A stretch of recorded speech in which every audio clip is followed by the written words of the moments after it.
전국 세계노총 논평 75. 우리 노동자 민중은 생명과 존엄을 앗아가는 비정규직을 철폐하고 민중민주 한수복지의 참세상을 실현할 것이다. 우리 노동자 민중의 존엄과 생명이 계속 유린당하고 있다.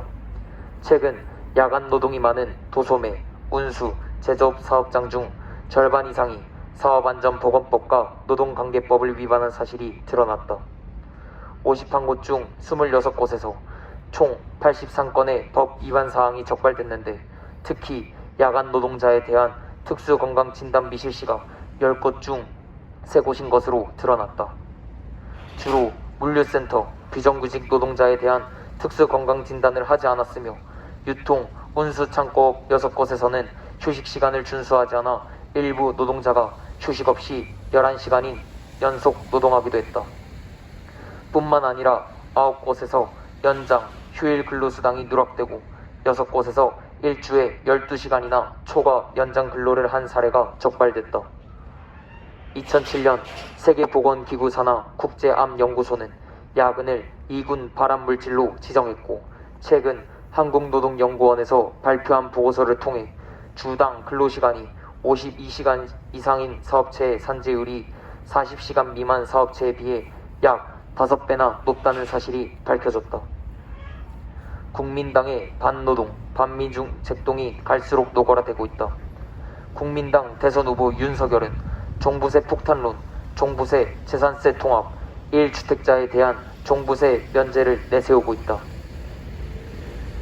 종부세의 90%는 다주택자 법인이 부담하고 있고, 전체 인구 중 98%는 종부세와 무관하다는 사실은 종부세 폭탄론이 친기업 반민중 망언이라는 것을 확인시켜준다. 한편 국민당 출신 서울시장 오세훈에 의해 감행된 서울시 예산 삭감안에 우리 노동자 민중이 격분하고 있다. 마을공동체, 도시재생, 사회적 경제 등의 사업을 수탁한 민간 위탁기관들이 신청한 예산안 중 12.2%에서 64.4%가 깎인 채 예산안에 반영됐다. 삭감률은 무려 평균 31.2%며 민간 위탁기관 인건비는 16.7%나 삭감됐다. 오세훈표 반시민 반노동 예산 반대 민간 위탁 노동자 공동대책위원회는 402개 민간 위탁기관 내 1만 1018명 노동자 전체 규모를 감안하면 1000명 이상의 대량 해고가 예상된다. 300인 이상의 기업 3개를 날려버리는 것 같다고 규탄했다. 실업 비정규직을 해소하는 것은 노동자 민중이 사람다운 삶을 살기 위한 극히 최소한의 조건이다.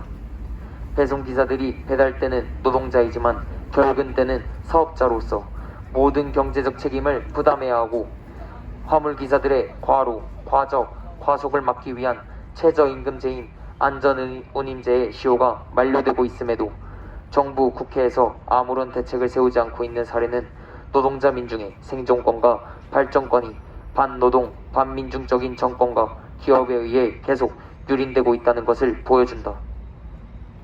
한편 5월 미남 정상회담 당시 반민중 기업들이 미국의 투자 명목으로 40조 원을 쏟아붓기로 했는데, 최근 삼성전자가 미국 위탁 생산 반도체 공장 부지로 텍사스주 테일러시로 선정하고 약 20조 원을 투입하기로 결정했다.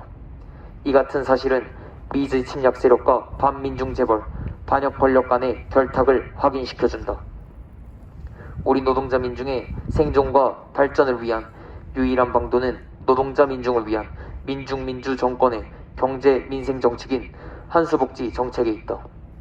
우리 노동자 민중은 민중항쟁의 총걸기에 권력을 독점하고 사회적 재물을 앗아가는 모든 반역무리들을 정치, 경제적으로 청산하고 민중민주사회 한수복지 새 세상을 앞당겨 실현할 것이다.